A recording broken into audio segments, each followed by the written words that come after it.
महापुरुषों प्यार से कहिए धन निरंकार जी। महापुरुषों बाबा गुरबचन सिंह जी ने शहंशाह जी की पिता होते हुए भी केवल सतगुरु के रूप में पूजा की, सम्मान दिया और उनकी सेवा को अपना सौभाग्य माना। आपको दिन रात हुजूर शहंशाह जी की सेवा में देखकर यह अनुमान लगाना कठिन हो जाता था कि गुरबचन सिंह जी का नाम सेवा है या सेवा का नाम गुरबचन सिंह जी। शायद दोनों ही एक दूसरे के सगुण व निर्गुण स्वरूप थे। यह बात 1960-61 की है, जब आप वर्कशॉप में अपना अधिकांश समय टूर पर जाने वाली गाड़ियों को ठीक करने में व्यतीत करते थे, जिस कारण आपके वस्त्र व हाथ पांव काले हो जाते थे। एक दिन आप कार के नीचे लेटकर शहंशाह जी की कार ठीक कर रहे थे।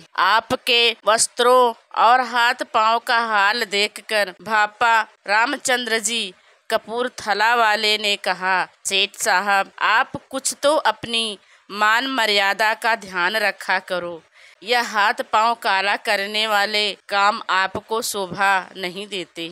आप उनकी बात सुनकर भी अपने काम में लगे रहे, जैसे कुछ सुना ही ना हो। जब भापा जी ने अपने बात को फिर से दोहराया तो आपने एक ही बात कही, आप कृपया मुझे एक साधारण गुरसिख ही समझो जो अभी सीखने का यत्न कर रहा है। बाबा गुरबचन सिंह जी ने गुरसिख रूप में उस चेतनता, नम्रता, सादगी व सतगुरु की आज्ञा पालन का प्रमाण दिया जो लसानी था। आप अपने सतगुरु के हर संकेत को कर्म में ढालना अपना सौभाग्य समझते थे। ऐसी ही एक घटना है।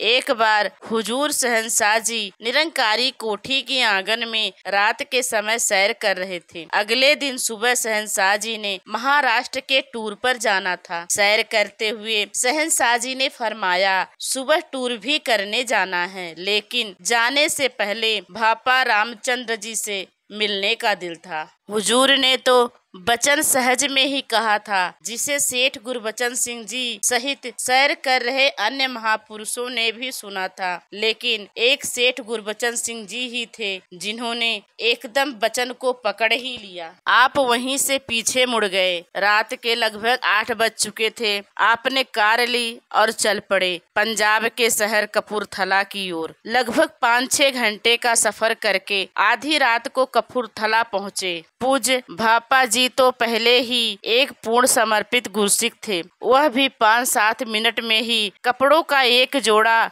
अपने थैले में डालकर तैयार हो गए। उनके बारे में तो ऐसे भी प्रसिद्ध था कि वह कई महीनों के टूर पर जाते हुए भी केवल एक थैला ही सामान के रूप में रखते थे। सेठ साहब दिन चढ़ते ही भापा जी को लेकर दिल्ली पहुंच गए। इस प्रकार टूर पर जाने से पहले ही शहंशाह जी की भापा जी से मुलाकात हो गई। जब शहंशाह जी को पता लगा कि सेठ साहब रातों रात भापा जी को लेकर आए हैं, तो बहुत आशीर्वाद दिए और फरमाया कि सेठ साहब तो पूर्ण हैं, यह तो गुरु के संकेत मात्र में कहे गए वचन को भी पकड़ने में समर्थ हैं। महापुरुषों प्यार से कहिए धन निरंकार जी।